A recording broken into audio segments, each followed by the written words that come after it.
Evening, friends, and welcome to tonight's review. Probably going to be a last review before the weekend, most likely, as I am running out of things to review. But this weekend's review will be a good one. Trust me on that. So, today, we're reviewing Kona Brewing Company's Castaway India Pale Ale. Basically, this is Kona Brewing's new seasonal release for the summer, replacing the Wailua wheat, which is probably a pretty good thing because Wailua wheat was the weakest of their beers. It basically tasted like Miller High Life that somebody brewed some mulikoi in. So this has got to be really bad if it's not going to be an improvement on Wailua wheat. In general, I'm not overly impressed by Kona Brewing's flagship lines, other than their pipeline porter. Mainly because I'm trying to avoid the entire thing where they're partially owned by Anheuser-Busch. But even if they weren't owned by Anheuser-Busch, they don't really experiment all that much. They don't really push boundaries. And that's okay. You don't have to do that. But they also don't really go and make mind-blowing standards either. So you're just kind of stuck with a middling local brew company. There's better local brewers around, but this is the largest because, again, partially owned by Anheuser-Busch through the Craft Brew Alliance, and which allows them access to the Anheuser-Busch distribution lines. So, also too, these bottles brewed in Oregon and or Washington. They don't bottle in Hawaii anymore, so that's a major strike against them.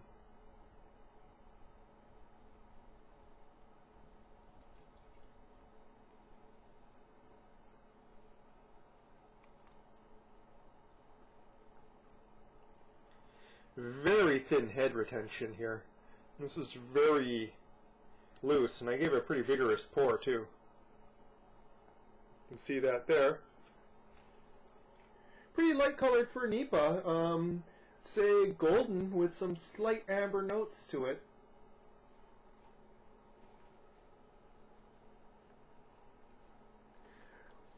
Now, one thing that you'll find very characteristic of all IPAs made in Hawaii is that they tend to focus on the tropical fruit aspect of both the nose and the flavor. You're not going to be finding much in the way of pine.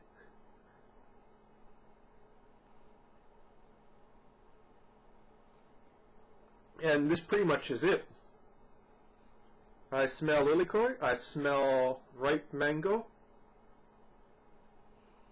I smell pineapple.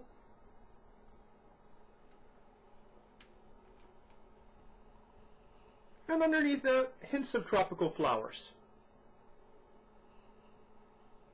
Not much, no pininess, no resinous. It's just pretty much those really fruity hops.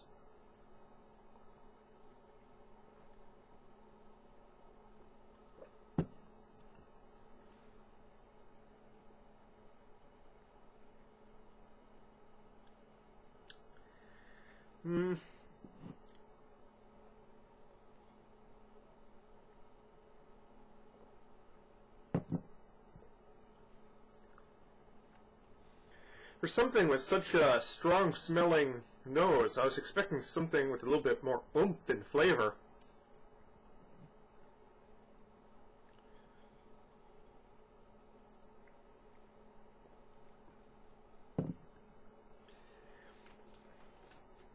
It is recognizable as an IPA, but if I didn't know any better, I would almost say this is a session IPA. It is very light-bodied.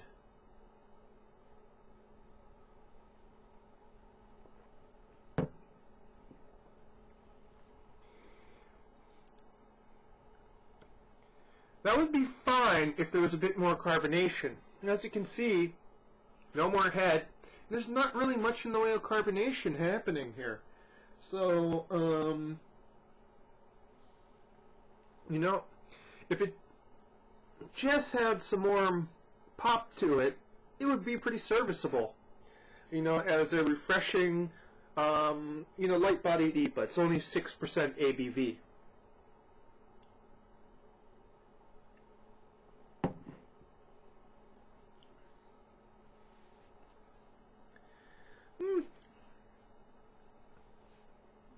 The malts are, like I said, it's not very full bodied, so you're not getting much in the way of malts. Some dry crackery essence to it. Then the hops kind of go in.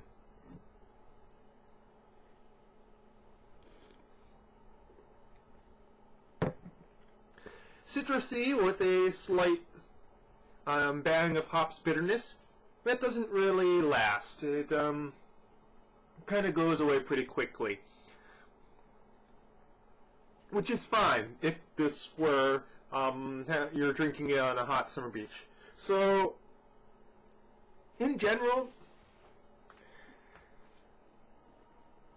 not much nuance, which would be fine. This would be excellent for the beach, which is what it was made for, if, and this is a very big caveat here, if they had gotten the carbonation levels right. Carbonation levels are way too low for something this light. So it ends up feeling watery instead of crisp and refreshing. Well, I'm not really crisp because it's an IPA, but refreshing. So hopefully that's just this batch, because it's pretty difficult to go and screw carbonation up when it's forced carbonation, like most bottled beers are.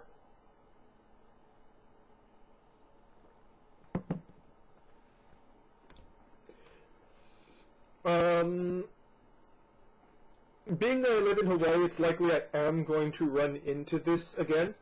And I may even buy it again for a party, because Kona Brewing box sets are very cheap here in Hawaii. Only the Gordon Biersch box sets are cheaper if you're talking in the realm of craft beer. But am I going to go out of my way to seek this? No. Am I going to be really, really thrilled to have this at the brew pub? Well, probably. I'd like to go and see what it's like off draft to see if it's a bit more carbonated. But I'm definitely not going to be buying this again for the sake of drinking it on my own behalf. So, serviceable, drinkable, boring, kind of flat. That's your review for tonight, folks. Cheers.